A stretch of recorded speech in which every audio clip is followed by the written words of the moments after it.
Welcome back. We are now in the final part of the SCORE Certification Study System, Evaluate and Improve. In this lecture, we are going to answer one of the most important questions in certification preparation. How do you know when you are ready? Many learners base readiness on a feeling. Sometimes they feel ready because they finished a course. Sometimes they feel unready because the exam feels intimidating. Sometimes they rely on one strong practice score. A better approach is to use evidence. Readiness should be based on practice trends, weak domain improvement, error log patterns, timing, confidence, and your ability to explain and apply the concepts. The goal is not to remove all uncertainty. The goal is to make a better decision about your next step. Readiness is evidence, not just a feeling. Feelings can be misleading in both directions. You may feel confident because the material looks familiar, but familiarity is not the same as readiness.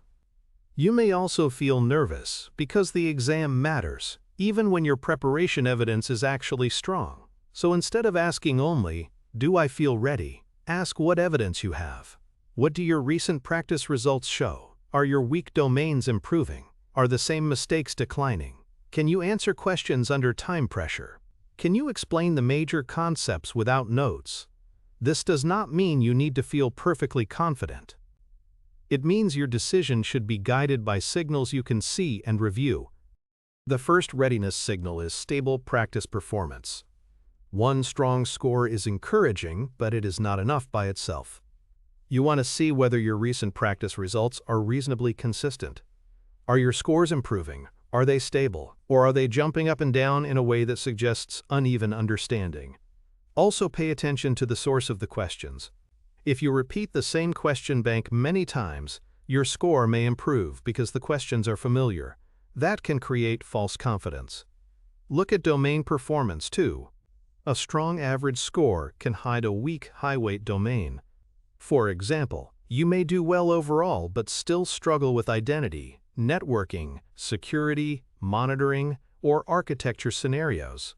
Stable performance is strongest when it includes honest review, fresh thinking, and domain-level visibility. The second readiness signal is that weak domains are improving. Go back to your exam blueprint and topic priority map. Which domains are heavily weighted? Which topics were originally low confidence for you?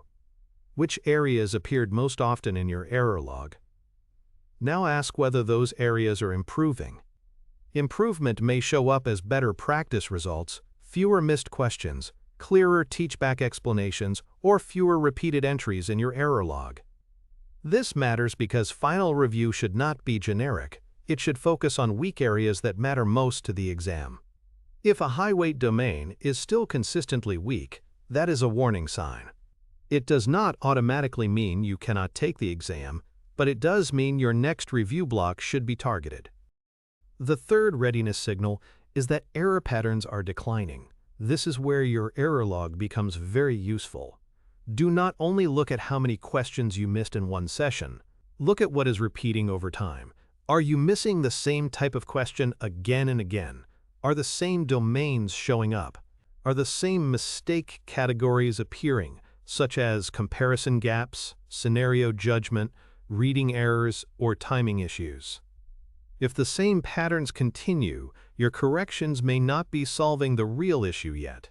You may need a different review method. For example, if you keep confusing two similar services, another video may not be enough. A comparison table and focused flashcards may work better. When repeated mistakes decline, that is a strong readiness signal because it means your study actions are working. The fourth readiness signal is that you can explain, apply, and pace yourself. Certification exams rarely test only recognition. They often ask you to compare options, troubleshoot, choose the best answer, or apply a process to a realistic situation. So ask yourself, can I explain the major concepts without looking at notes? Can I compare similar options clearly? Can I identify the requirement in a scenario? Can I choose the best answer and explain why the other options are weaker? Also check timing. If you understand the material but cannot finish timed sets, you still have an exam readiness issue. Readiness includes knowledge, judgment, pacing, and recovery. You do not need perfection, but you do need enough evidence that the system is working. Before moving to the final lecture, complete a readiness check. First, review your recent practice scores. Do not look only at the average. Look at domain performance and whether your scores are stable. Second, scan your error log. Which domains, topics, and mistake types appear most often? Are those patterns declining? Or are they still active? Third, choose one high-priority topic and run a short teachback. Can you explain it without notes? Can you compare it with a similar concept? Can you give an example? Fourth, check timing. Have you completed at least one timed set? Did you finish comfortably, rush, or get stuck?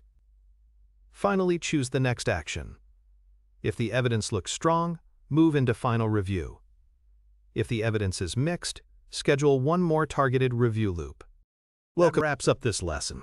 Before you move on, choose one action you can apply to your own certification study plan. If you want the full step-by-step system, check out my Udemy course, How to Study for IT Certifications. Use the course link in the description for the best price. The course walks through the score system to help you study with more structure, practice, and confidence. Thanks for watching, and best wishes on your certification journey.